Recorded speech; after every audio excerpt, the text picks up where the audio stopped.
I think people are seeing that side of it, that there's a lot of efficiencies to be gained, a lot of helping salespeople become more effective salespeople because finally they have somebody who can coach them day to day. There's not a threat of being fired. It's actually just making them better. Making them better means they make more money, they get a better reputation. They're either going to make more money where they are today or they're going to move to another company and make more money in the new company. So I think a lot of benefit from the AI. Work is changing, quickly, irreversibly, and often invisibly. I'm Chris Fanchi, and this show is about understanding where it's headed and how we stay human in the process. Hello and welcome to Human Work After AI, the show where we explore the future of work, technology, and what it means to stay human in the age of AI. We're speaking with founders, technologists, and thinkers who are navigating the shift toward an AI-powered economy. Today's guest is Adam Rubenstein, a four-time founder, sales leader, and the current CEO of Traq.ai. Adam has dedicated his career to reinventing how sales teams work, building technology that captures the human nuance of conversation and transforms it into insight. With decades of experience building and selling companies, he's now on a mission to make sales smarter and more human through AI. Adam, welcome to the show. Chris, thank you for having me. So I always like to start with learning a little bit about my guest's background and your origin story, so to speak. How did you first get into entrepreneurship and technology? I think always, from a very young age, wanted to figure out how to make money. Started little companies. I didn't have the lemonade stand. Before, even in high school, I was building racing bicycle frames in my backyard and selling them. After college, I was so anxious to get into the workforce that I was always trying to start a new business. And my parents were like, just finish school. They just wanted me to finish school. And I did. And my first business out of school, I started a bicycle and fitness store. I'm obviously building bicycle frames when it was an obvious fit. And I started a bicycle shop. And this is in the, I'm not going to say a specific date, but years ago.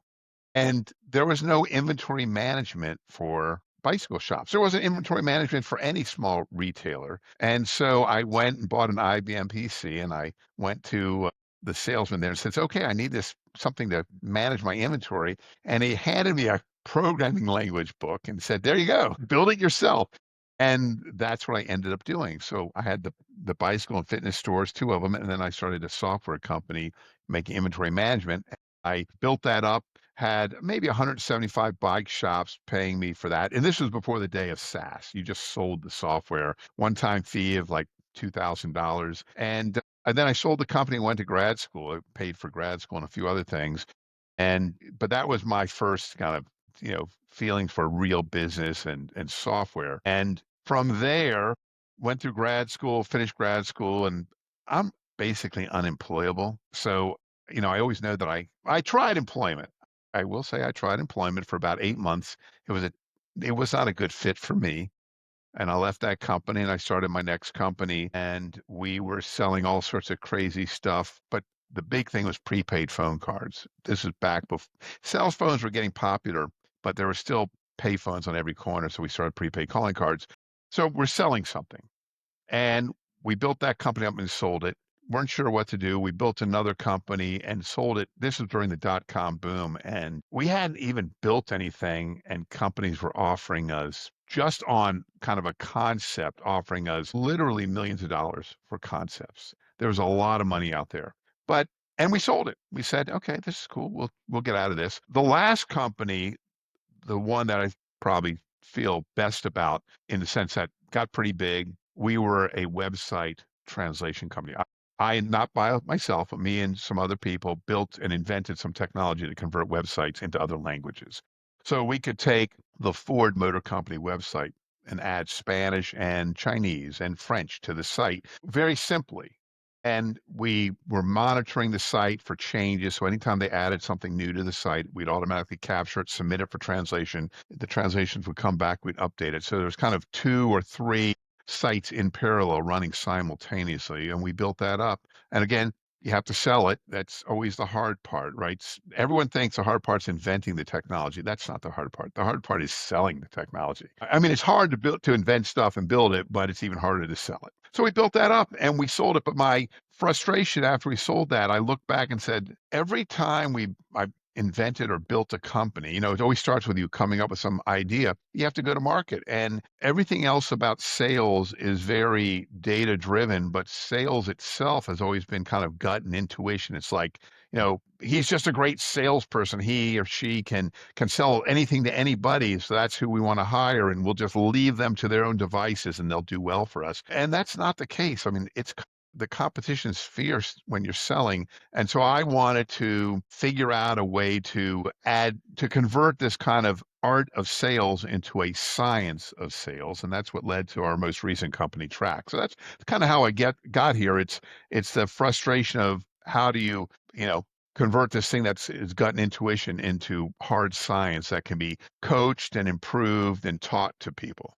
Talk a little about that. How do you teach that? And Well, what were your learnings from your earlier career that contributed to how you constructed Traq? so I used to say kind of jokingly that I've hired 184 salespeople in my life and I fired 174 of them. Hiring salespeople, finding great talent is very difficult. And salespeople, they're best at selling themselves, right? So you hire someone and you have great expectations and high hopes for them. And sometimes they fail. And it's not that they're not good salespeople, but sales, there's a spectrum for sales, right? There's on one extreme, you have, I'll call it the gas station attendant.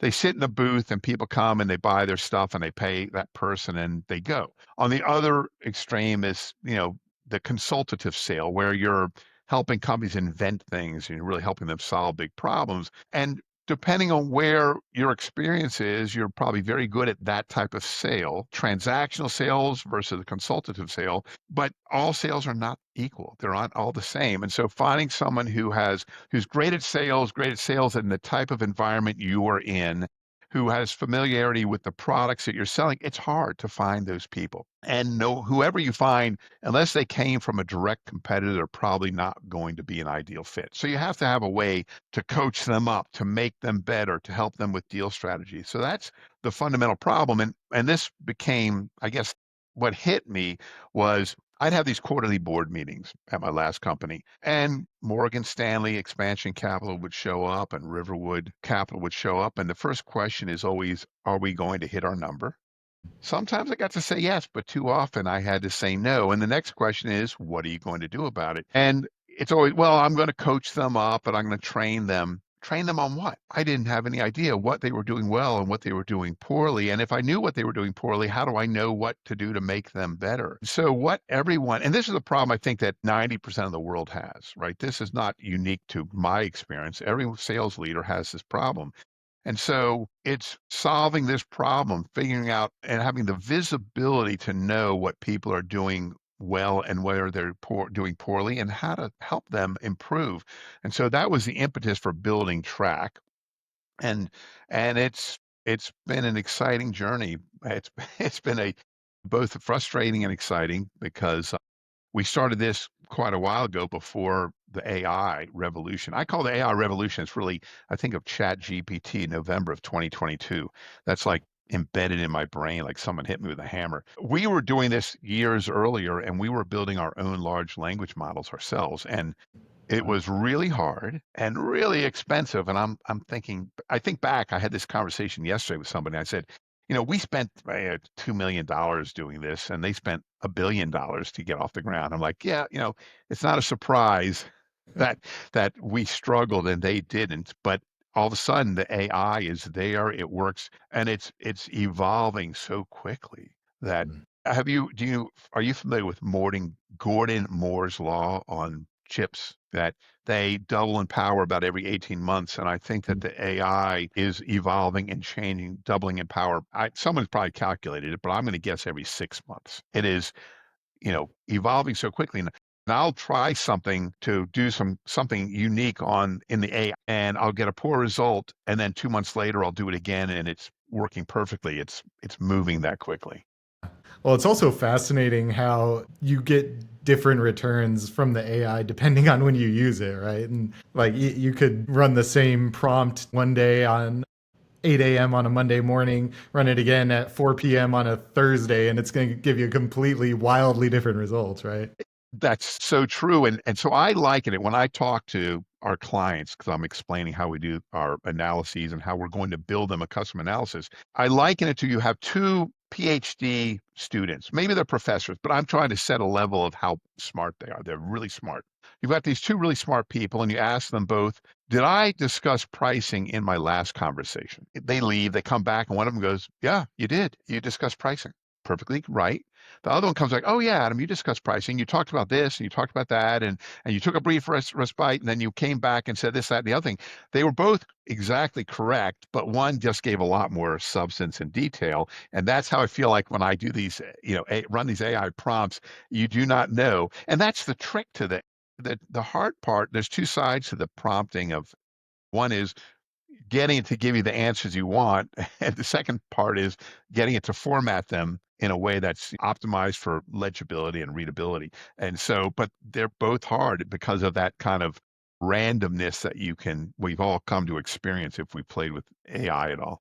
How much did your company change between building your own AI model and the release of the models that we see today? It was a pretty significant pivot. At the time when we were building it, we named our company Traq.ai. Everybody, throwing AI in there. And the funny thing was, I think in research showed that 60% of the companies that had AI in the name weren't actually using any AI. We were using AI. It was real language model technology. But we thought it was about the AI. As the AI was what was going to make us, really cool and fascinating and helpful. Once the AI came out, it became ubiquitous. Everybody's has access to it. Everybody can play with Chat GPT or Claude or Grok or any of them, right? And we said, well, that's now like saying I bought a car and it has an engine, right? Like, of course it has an engine. That's not what makes the car unique. It's all the other things around it. It's the value that can be driven from the AI. It's the usability of the AI. It's the ease of use of the platform. These are the things that we're really focused on because it's expected that the AI is going to be there and that it's going to work well because we've all seen it work well. Back when we were building it ourselves, it was always shocking when it came out and it worked correctly. We're like, wow, look, the answers are good. But today, we're all expecting the answers to be good. Yeah, absolutely.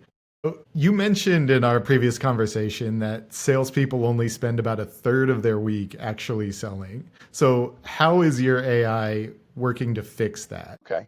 Well, the study showed, and my own experience, about 13 hours a week is most salespeople are actually selling. It's communicating in one fashion or another with prospects or customers.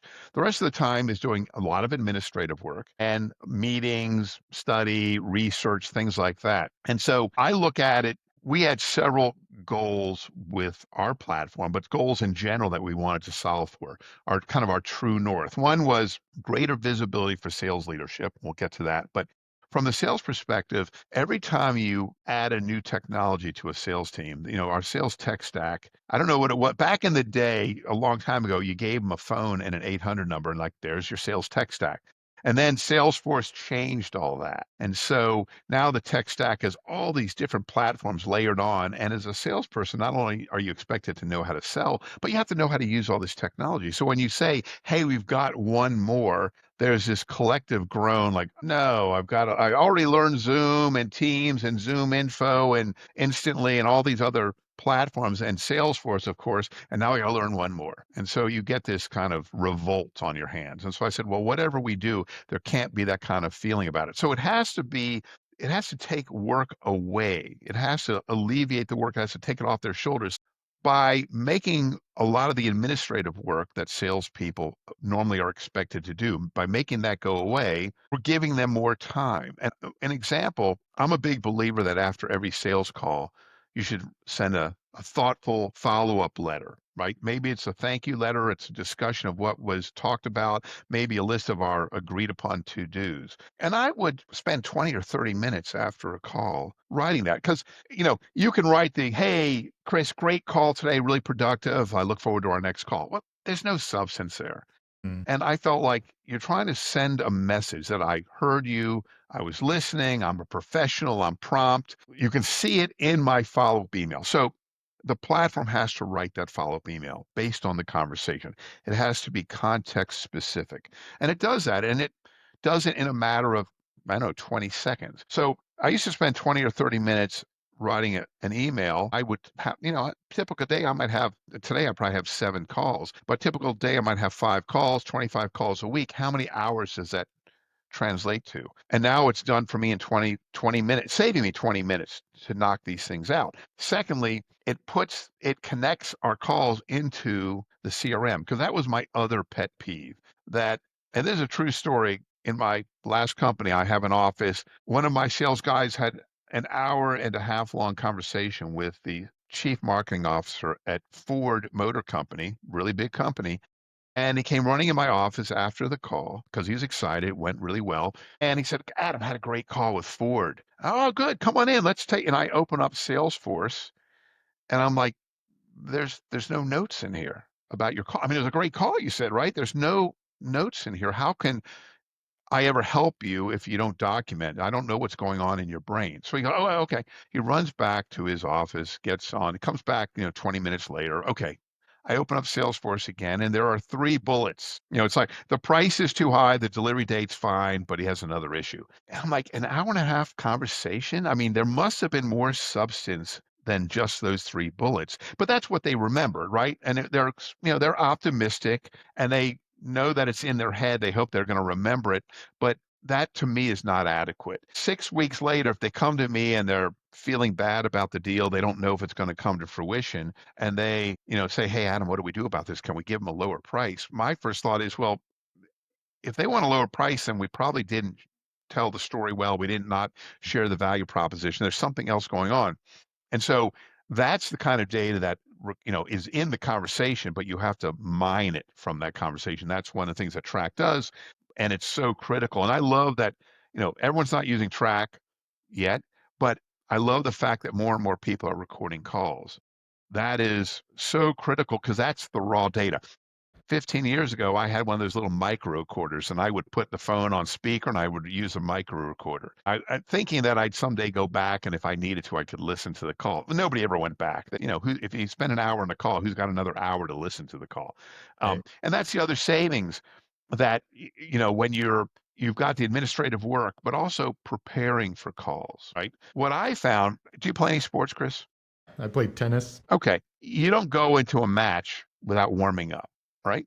You hit the ball, maybe do some serves, maybe you get on the net, you practice a little bit, then you start the match. Every sport's like that, and I think sales is much like a sport, but salespeople don't treat it that way. I'll have a salesperson with me, we're talking about something, and all of a sudden they go, "Oh my gosh, I only have 5 minutes, I gotta get ready for my next call." Or, "I'm gonna jump on a call in 2 minutes and start my Zoom." I'm like, "There's no warm up, no prep. Do you know what you're gonna talk about? Do you know what you talked about last time?" And I feel like that lack of preparation. So if you have that call recorded and you have a means to extract what matters, you can review the last calls, get prepared very quickly in a matter of minutes, and be ready for the next call. But people have not been doing that in sales. I mean, when I say people, I think the best salespeople do that. 10%, those A-plus players, but the rest of us don't do that. And the only way we're going to become A-plus players is if we do these we make these activities routine that will make us better on the phone. Absolutely. Kind of companies do you typically work with? So I love going to professional services. And the reason is I'll first talk about people selling products, right? You're selling another sales platform or anything. You're selling Salesforce, for most of us are familiar with that. You don't have to love me because you just have to love Salesforce in the end, right? To buy it. And it's got a reputation, a good reputation, and people will buy it. So I have to be good, but I don't have to be brilliant to sell Salesforce. When I'm selling a service, I'm selling a future promise. You have to really believe me. You have to trust me. You have to think I'm dependable, friendly, knowledgeable, authoritative, empathetic, all the things that come across. They're kind of characteristics of my character. And the only way you can evaluate them is in this conversation. I can show you work I've done in the past, but that work in the past isn't the work I'm going to be doing for you. It's different.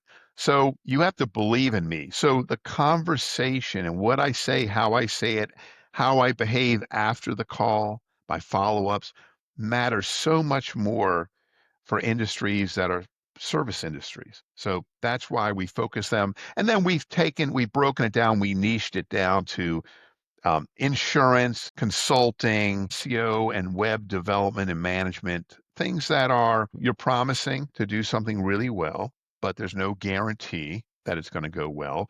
But I also like businesses where there's not just the initial sale, there is the ongoing consultations, right? So if you're doing SEO work for a company, you have to convince them to start with you. And then each month you're going to meet with them and discuss the progress you've made and the changes you've made to the website and looking at the data and whether you're getting more visitors or not.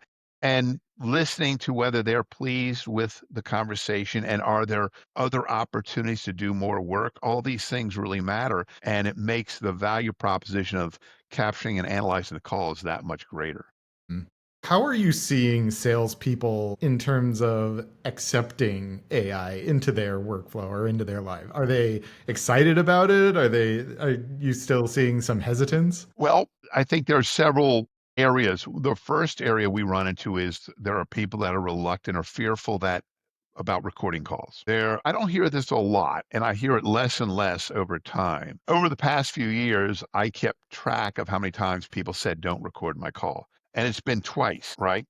Once I was speaking with a Microsoft liaison between their AI team and Microsoft itself, and he said, "Please don't record the call." We didn't record the call, and at the end of the call, he goes, "Man, I wish we had recorded the call." The second was somebody who it turned out he'd gotten my name and he basically was looking for a job, but he spent a lot of time speaking poorly of his current employer, and it made perfect sense why he didn't want the call recorded.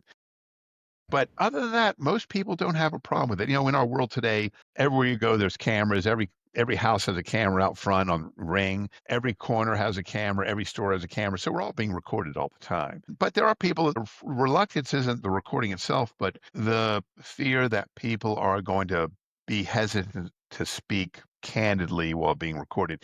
And I think most of us get over that. And I think that that initial you're recording it, you get past that very quickly.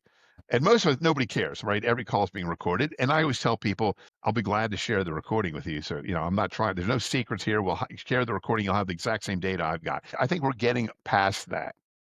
And there It's may be certain, funny, just a brief aside, it's always funny entering a call where you're outnumbered by the AI note takers. That right. that happens every once in a while. It's just like, wow, Yes. there are Yeah. two of us, That's but there are kind of three note takers. Okay. right. That's kind of silly. Well, I do have people tell me that they can't make a meeting, but their note taker, our track note taker shows up and they're like, "Oh, wow, I now have a copy of the call for myself. I can go read the summary in 3 minutes and I'm all set." So they save them a lot of time, especially when they're double booked. From the AI perspective, people are less and less hesitant.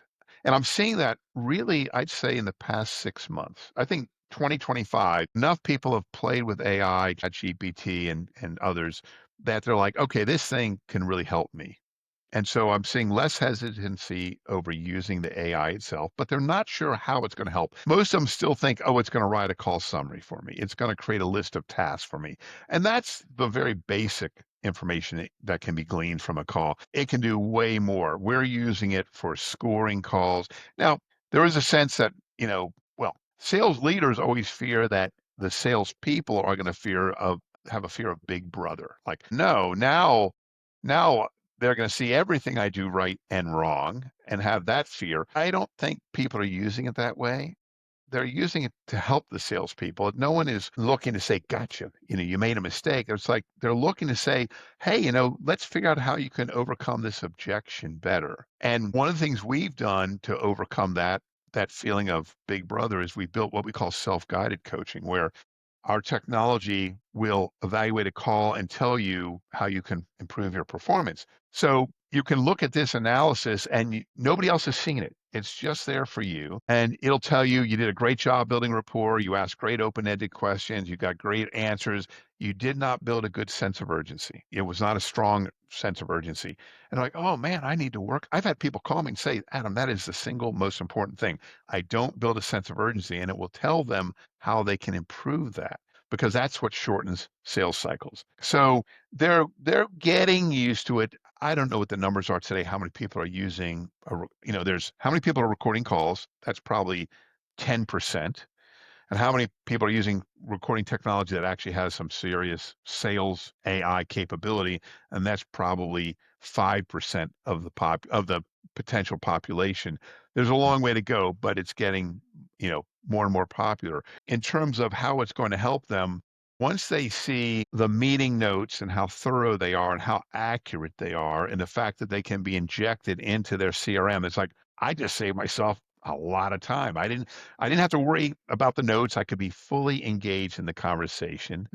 That is such a lifesaver. I always felt that every time I have to look down and take a note, I'm falling a step behind the conversation. And so when I jump back in, I've got to listen for a moment to see where it's gone, to see what we're now talking about to catch back up. So there's an engagement factor that's a big benefit. So there's a lot of soft benefits. So I think people are seeing that side of it, that there's a lot of efficiencies to be gained, a lot of helping salespeople become more effective salespeople because finally they have somebody who can coach them day to day. There's not a threat of being fired. It's actually just making them better. Making them better means they make more money, they get a better reputation. They're either going to make more money where they are today or they're going to move to another company and make more money in the new company.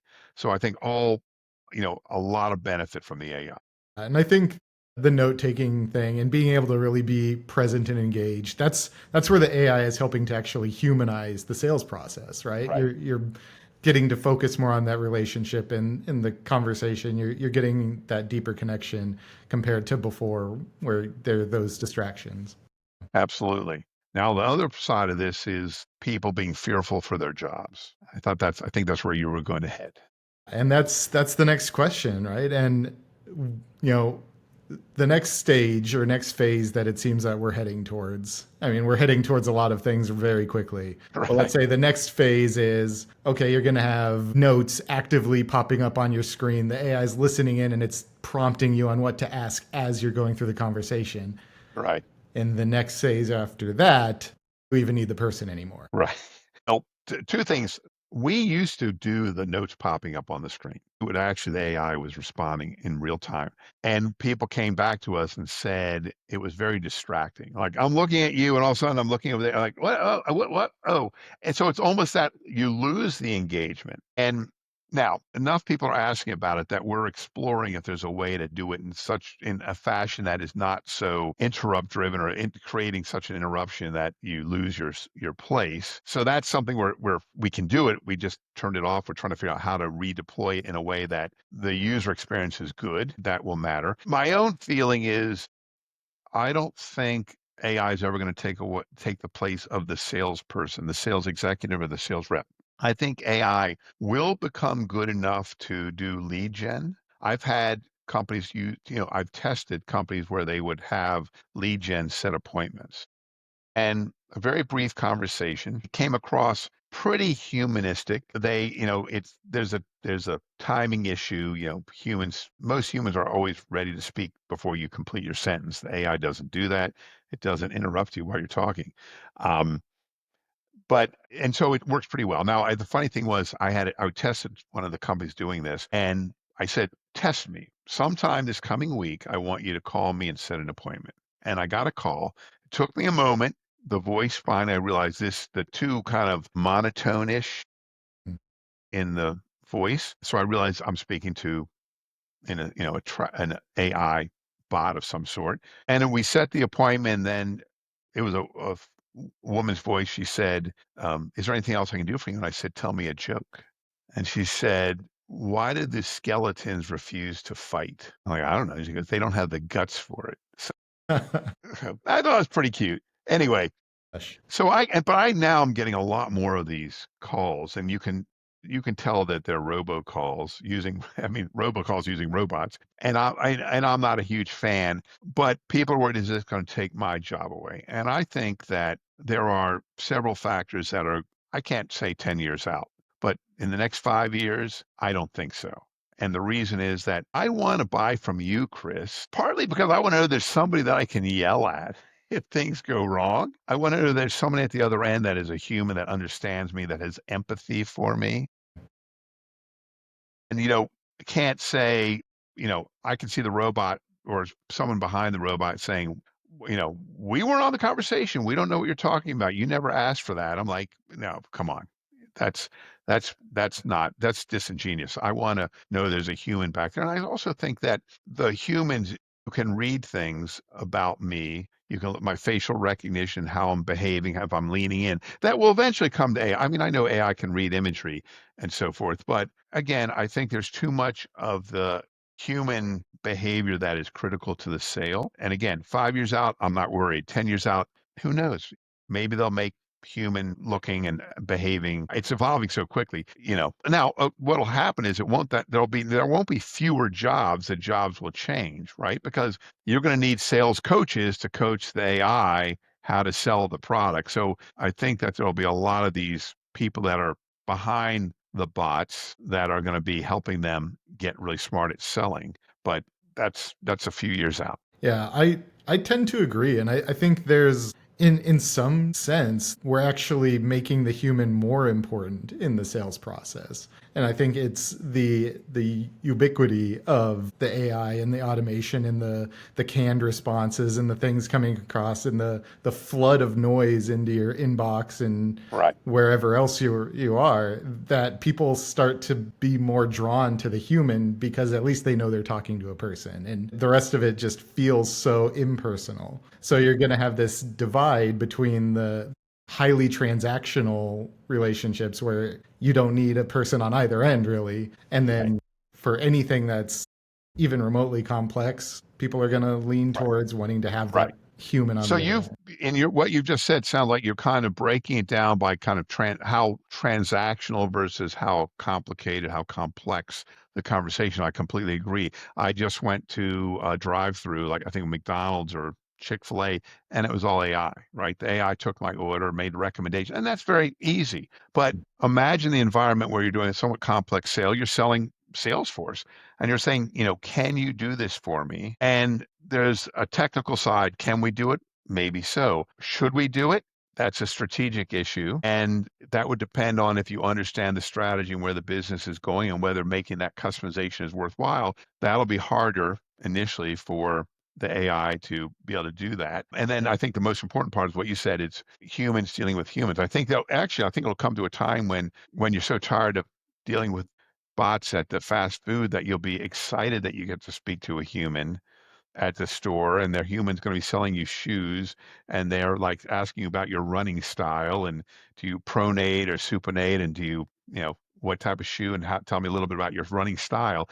And yeah, it'll be just nice to know, oh, they're a runner and they run 7 miles a day and you only run five, but they have more experience because of that. Yeah, I think that there's always going to be uh, a need for the human side. And I think people are typically going to have a lot more patience in conversation with a human. If there's misunderstandings or lines get Right. crossed, you're going to really fed up if it's a robot and it's just not understanding you, right? Right. So, but I do see a lot of, excuse me, a lot of jobs where I think I would not want to be in that industry or in that role because of AI. I've had some conversation with people that are thinking about getting into software development. And I think at a very highest level, there's going to be a need for humans. I mean, somebody's got to program the AI, right? But eventually maybe the AI will program the AI. But I think that it'll be different. I don't know if you've done this before, but I've gone into ChatGPT and said, write me a program for the web that does something. And it does it very nicely. And if I don't like what I see, I'm like, would you add an additional field for the home phone number, something? And it redoes it, doesn't take any effort, takes, a minute. I think that type of role is going to go away, likely, possibly. But there's going to be a different role. It's going to be the role for prompt engineers, things like that. Or taking AI and using it in new ways and new applications that we haven't yet experienced. That'll be a big part of it. So I think there'll just be a shift. The job market in 30 years will look very different than it does today. I'm making that prediction. I'm hoping I'm around to see whether my prediction was accurate. 10 years might be more realistic than Well, right. 30. Well, I'm saying, yeah, right. Okay. Yeah. I'm pushing it way out. You're probably right. It's probably only 10 years away, and I'm definitely going to see that. So, What is a big opportunity or threat that you see coming in the next 12 months for sales teams and for your company in particular? well, I hope that I've overcome all these, always looking for what I fear is probably that some of the current technologies are expanding their roles in the sales team, like a Salesforce, right?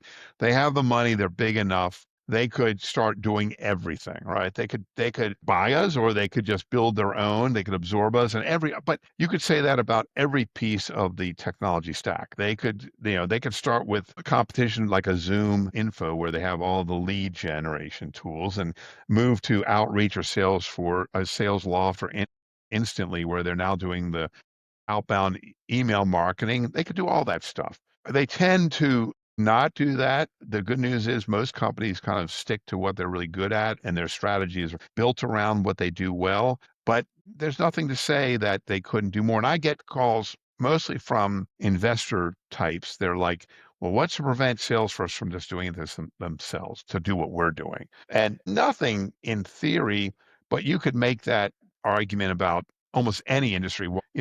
And I think Ford did this, 100 years ago. It's like, well, they could build tires and they could mine their own metal and they could do it from soup to nuts. But I think that specialization has been proven to be a better approach. So they don't make their own tires. They never made their own tires, but they were connected to Firestone. But they used to have this mile-long factory in Detroit that, I mean, they'd put raw metal in one end and a car came out the other. But they certainly don't do that anymore. And I think that hopefully most companies are going to feel the same way about this technology. To be really good at something takes a tremendous amount of dedication to that field. And so our attitude is we want to be really good at making salespeople more effective and more efficient, with the goal being we want them to win more business. And that can be winning more business because they close more deals or because they had more time to do more deals. Either one, we're good with that. And that's our niche. That's where we're focused on. And so and I'm hoping that everybody else takes the same approach and attitude toward their business. So I'll let you out of here on this one.